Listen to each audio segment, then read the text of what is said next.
Dulian Teramat Mulia Paduka Seri Pengiran Muda Abdul Malik Ibni Kebawah Dulian Maha Mulia Paduka Seri Baginda Sultan Haji Hassanal Bolkiah Muizzaddin Wad Daulah lewat petang tadi berkenan berangkat menghadiri majlis doa kesyukuran sempena Hari Puja Usia Dulian Teramat Mulia Paduka Seri Pengiran Muda Mahkota Pengiran Muda Haji Al-Muhtadi Billah ke-48 tahun.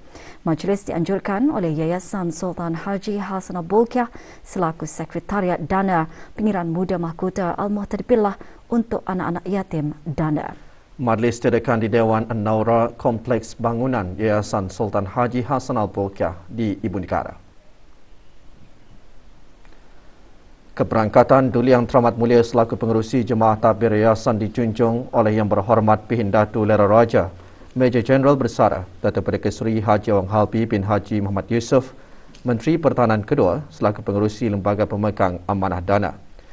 Yang Berhormat Datuk Seri Setia Dr. Haji Awang Muhammad Isham bin Haji Jaafar, Menteri Kesihatan selaku Timbalan Pengerusi Lembaga Pemegang Amanah Dana, dan Dr. Dayang Nur Imtihan binti Haji Abdul Razak, Setia Usaha Perancangan Guna Tanah dan Alam Sekitar, Kementerian Pembangunan selaku Pemangku Pengarah Urusan Yayasan. Sembahyang Fardu Maghrib diimamkan oleh Yang Berhormat Pihin Orang Kaya Paduka Seri Utama Datuk Paduka Seri Setia Haji Awang Salim bin Haji Besar. Pengisian majlis termasuk bacaan surah Yasin dan tahlil serta doa kesyukuran sempena sambutan Hari Puja Usia Dulian Teramat Mulia Paduka Seri Pengiran Muda Mahkota. Juga hadir ahli-ahli Jemaah Tabir dan ahli-ahli Lembaga Pengarah Yayasan Sultan Haji Hassanal Bolkiah serta ahli-ahli Lembaga Pemegang Amanah Dana. La ilaha illallah al-halimul karim, la ilaha illallah rabbul arsyil azim, la ilaha illallah rabbus samawati wa rabbul ardi wa rabbul arsyil karim, la ilaha illa anta subhanaka inni kuntu minaz zalimin. 4 kes COVID-19 dalam kategori 4 ditempatkan di bawah rawatan rapi dan memerlukan bantuan oksigen, manakala 3 kes dimasukkan dalam kategori 5 iaitu memerlukan bantuan mesin pernafasan dan dirawat di ICU.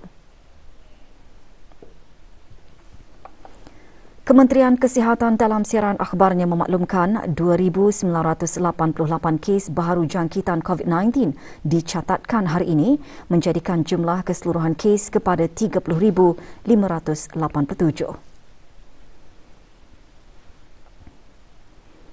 11,731 kes aktif keseluruhan direkodkan setelah 228 kes sembuh dicatatkan.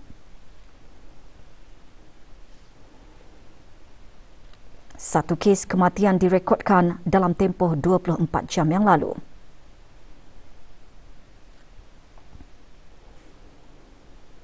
Sehingga 17 Februari 2022, kadar keseluruhan penduduk yang menerima 3 dos vaksin sebanyak 49.9%. Kurang seminggu sahaja lagi rakyat dan penduduk di negara ini akan menyambut ulang tahun Hari Kebangsaan Negara Brunei Darussalam yang ke-38.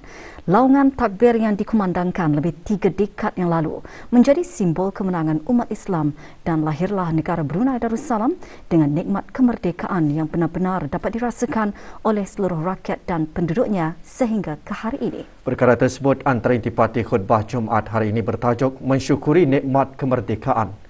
Khutbah Jumaat turut menggariskan negara Brunei Darussalam terus berkembang, maju dan pesat dalam semua bidang. Kemajuan atau perkembangan ini dapat dilihat dan dirasakan ialah selain pembangunan prasarana seperti jalan raya, perumahan, negara kita juga sedang giat dalam hal ihwal ekonomi dan keuangan. Kemajuan serta pencapaian ilmu dan kemahiran oleh anak-anak bangsa melalui pengajian tinggi di dalam dan di luar negara. Dan kita sebagai rakyat terus dapat menikmati dasar-dasar kebajikan negara yang berkat, yaitu perkhidmatan percuma kesihatan, pelajaran dan pengurniaan subsidi dalam beberapa keperluan permakanan asasi dan perkhidmatan bekalan air bersih dan listrik, termasuklah minyak petrol. Sesungguhnya dasar-dasar yang berkeberkatan itu membawa nikmat kepada negara dan rakyat, khasnya nikmat hidup aman dan sejahtera, bersatu padu dan dengan harmoni bagi semua lapisan rakyat dan penduduk yang berlainan bangsa dan kaum serta berlainan kepercayaan agama. Majlis pengundian dan pemilihan calon Ketua Kampung Kiudang dan Pat Nunuk diadakan secara pandu lalu pagi tadi di Dewan Kemasyarakatan Kampung Pat Nunuk, daerah Tutung. 228 orang penduduk Kampung Kiudang dan Pat Nunuk mengundi bagi memilih calon ketua kampung. Calon tunggal yang layak bagi mengisikan kekosongan jawatan tersebut ialah Awang Muhammad Rifai bin Haji Abdul Rahim alias Cyril Wong Selangkir berusia 47 tahun, merupakan pengawas kejiranan Kampung Kiudang dan pesara dari jurutera pesawat di Tentera Udara di Raja Brunei. Hadir ahli Majlis Mesyuarat Negara dan pemangku pegawai daerah Tutung. Pemilihan 213 orang anak-anak pegawai dan anggota Angkatan Bersenjata di Raja Brunei ABDB yang memperoleh keputusan akademik yang cemerlang diberikan anugerah kecemerlangan dan penghargaan. Majlis sempena sambutan Jubli Intan ABDB ke-60 itu diadakan serentak di kesemua unit-unit di bawah ABDB dengan tumpuan utama di Akademi Pertahanan ABDB Kampung Tanah Jambu. Penyampaiannya disempurnakan oleh Major Jeneral Udara Datuk Seri Pahlawan Haji Hamzah bin Haji Saad, Pemerintah ABDB. Penerima-penerima anugerah terdiri daripada yang menduduki peperiksaan GCE peringkat A-Level, GCE peringkat O, Sijil Tinggi Pelajaran Agama Brunei, Sijil Pelajaran Agama Brunei, Sijil Sekolah Rendah Agama dan Penilaian Sekolah Rendah pada tahun 2020. Majlis diselajurkan penyampaian hadiah kepada pemenang mereka chapter logo Jubli Intan ABDB, stem keluaran khas Jubli Intan ABDB dan pingat Jubli Intan ABDB.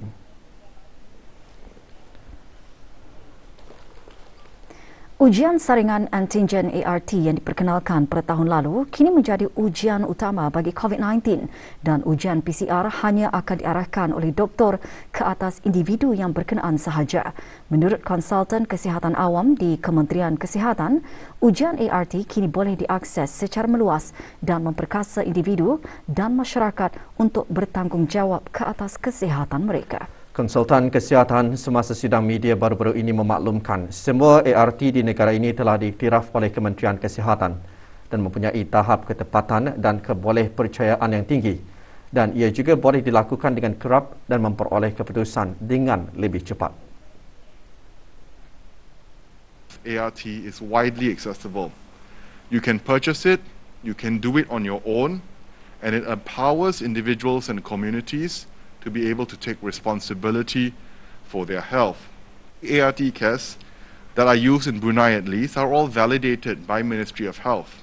We have a Department of Laboratory Services that checks and cross-checks ART and compares it to PCR.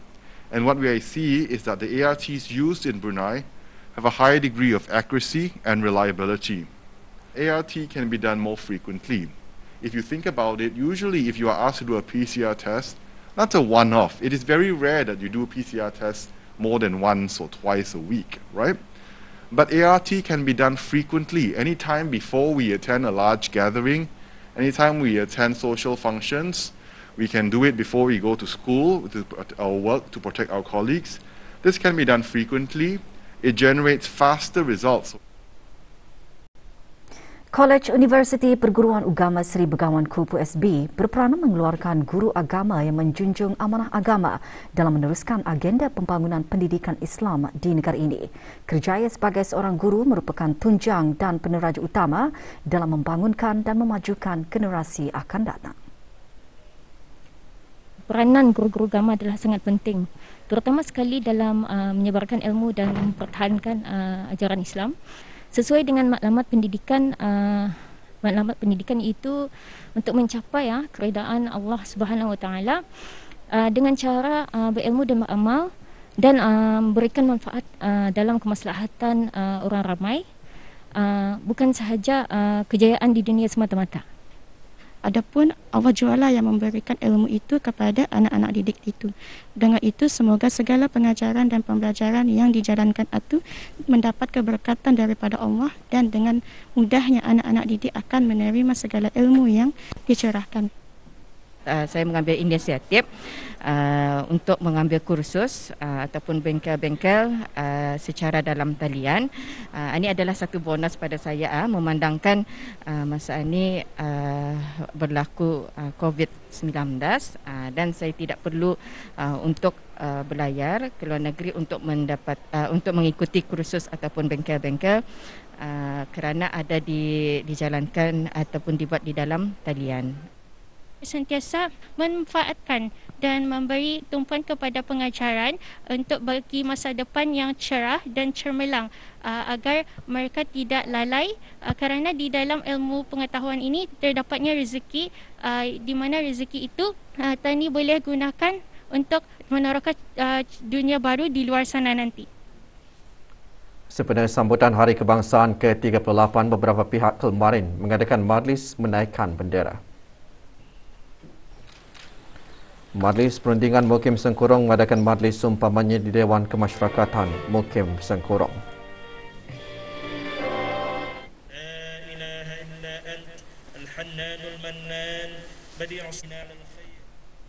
Juga mengadakan majlis yang sama Politeknik Brunei yang berlangsung di bangunan Politeknik Brunei.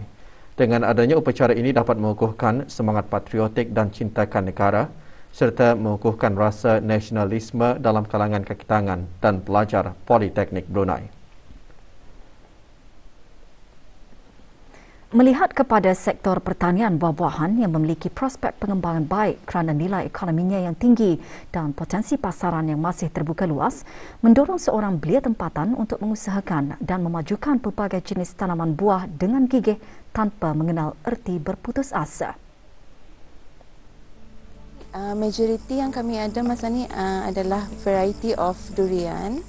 At the same time juga kami ada juga menanam tanaman juga seperti pulasan, pisang, tibadak, rambutan dan juga a little bit of longan. Sepanjang berkecimpung dalam bidang pertanian, banyak ilmu baru yang diperoleh antaranya penjagaan setiap tanaman buah mempunyai caranya tersendiri bagi memastikan hasil ladang berbuah pada waktunya. Kalau durian, it takes dalam 5 ke 7 tahun untuk ia jadi dari anak pohon sampai mengeluarkan buah. Kalau pisang usually-nya dalam depend on ia punya variety je, tapi at most pun usually-nya it's around 9 to 12 months usually-nya dari sana. Pulasan atau usually-nya ia macam durian je, it takes longer dalam 5 ke 7 tahun je for it to grow. Bank Islam Brunei Darussalam BIBD pagi tadi melancarkan kempen negara berdaya tahan yang merupakan sebahagian dari siri perusahaan kecil dan sederhana BIBD SME 360. Kempen tersebut dilancarkan sebagai usaha menangani krisis perubahan iklim serta bergerak ke arah ekonomi sekular khususnya bagi perusahaan kecil. Kempen yang berlangsung selama 4 bulan ini akan membawa bersama rakan dari pelbagai sektor termasuk agensi-agensi kerajaan dan agensi bukan kerajaan NGO. Kempen juga bermatlamat untuk menggalakkan budaya mengurangkan, menggunakan semula dan mengitar semula. Selain itu, antara tajuk yang dibincangkan dalam siri Ekobual ialah krisis iklim, matlamat pembangunan mampan dan pencemaran plastik.